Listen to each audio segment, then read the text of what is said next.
Sébastien, sinon, tu passes un bel été? Ouais, ben tu sais, on en parlait un peu tantôt. C'est les Jeux olympiques de Rio qui commencent demain. Puis, ben non, sans polémique, hein.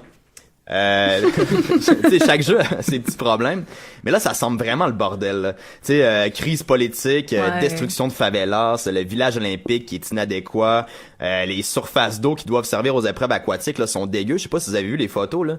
Ça ressemble au fleuve en Inde, dans lequel les gens se baignent. Le Gange. Ouais, c'est ça, exactement. En tout cas, tu sais, à côté de ça, le petit scandale de déversement des eaux usées qu'on a eu ici, là, c'est de la petite bière. Une chance qu'il y a pas de médaille pour les eaux les plus dégueulasses. Quoi d'autre? Ben, il y a le scandale de dopage des athlètes russes, là. Ouais. Sérieusement, ça a vraiment l'air de la grosse dope, les Jeux de Rio, là. Le seul point positif que je vois à tout ça, c'est que les chanceux, cette année, ils vont pouvoir se passer de la présence de Marcel au but.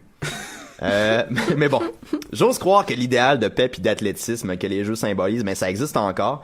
Fait que j'ai décidé moi aussi de me mettre en forme, hein. Depuis un mois, je nage environ un petit 4 km par semaine, là. Bon, vous allez me dire, OK, c'est bien beau, mais tu iras pas aux Olympiques avec ça. Puis c'est vrai, mais c'est pas ça mon objectif. Le but derrière tout ça, c'est surtout de me mettre en forme, tu sais, comme ça, quand les athlètes olympiques canadiens vont revenir au pays avec le virus Zika, ben moi, mon système immunitaire va être capable de me défendre, puis vous, ben...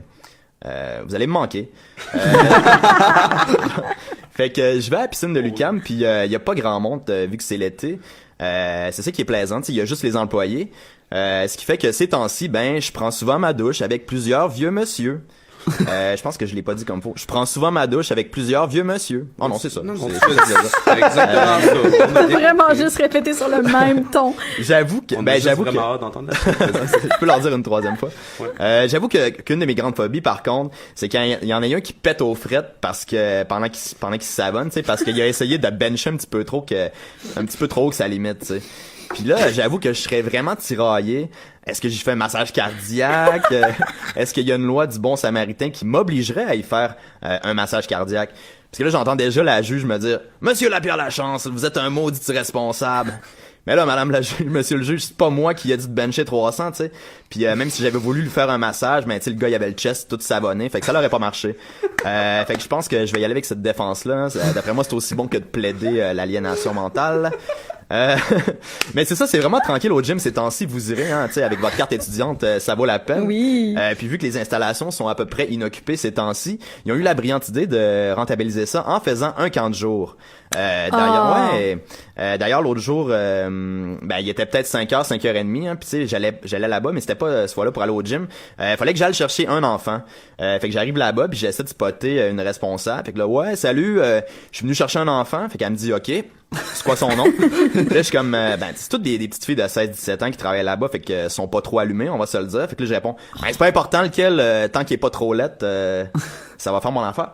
Fait que c'est ça, je peux plus aller à la piscine non plus. Fait que je vais mourir du Zika avec vous autres. Fait que c'est ça, j'ai pas mal de temps libre, ça veut dire, hein, vu que je suis coupé partout. Fait que, vous en doutez, fidèle à mes habitudes, je vous ai préparé quelques petits extraits radio. Là, je vais vous en faire écouter un premier. Puis faut que vous deviniez c'est qui, en fait, le personnage politico-médiatique qui est dans cet extrait-là. Ça va comme ça. Je viens de prendre un Pikachu. Ça va me prendre des Pokéballs. Des Pokémon à Saguenay. On en a partout. C'est classique, alors, amusez-vous pendant qu'il fait beau et soyez prudents. Pendant qu'il fait beau. C'est mon beau maire de Saguenay. Eh oui, qui s'est mis aussi à jouer au Pokémon. J'ai pas vraiment de blague là-dessus, je voulais juste partager ça. Allez voir cette vidéo-là, ça va juste... Bon, fait que il nous reste juste une petite minute, fait que j'avais quelques autres petits extraits comme ça, mais je vais les garder pour la semaine prochaine, je pense, parce qu'ils forment un tout comme ça. Puis il en reste encore une minute. Il reste encore du temps. Dernier. Ben, je peux peut-être vous en faire écouter un petit... Ben, la semaine dernière, on apprenait, grâce à Richard Martineau, l'existence d'une élite médiatique occulte qui sévit dans la région de Montréal. La gang, quand tu fais partie de la gang, ça te permet d'avoir plusieurs avantages. Tu peux dire n'importe quoi en ondes, tu peux traiter tout le monde de raciste. C'était bien Richard Martineau, ça? Ouais, c'est ça, puis ça m'a rendu curieux criard. parce que je me suis dit, OK, moi, je suis dans le coin de Montréal, Puis j'aime ça dire n'importe quoi en ondes. Fait que comment que je fais pour joindre cette gang-là? Fait que on va voir ça la semaine prochaine, je pense. Je vais vous... Tu peux envoyer un courriel à Éric Duhaime, si tu veux. C'est OFM 80. Ouais, mais je pense pas qu'il est dans la gang montréalaise, lui. Ah non, il est pas montréalais, c'est vrai. Excuse-moi, j'avais oublié ce détail. Ben écoutez, c'est déjà tout pour l'émission Les Pertinents. Ben merci d'être venu avec nous ce matin. Et on se retrouve la semaine prochaine, même heure, même poste. Puis d'ici là, restez pertinents. Ou pas. Bye.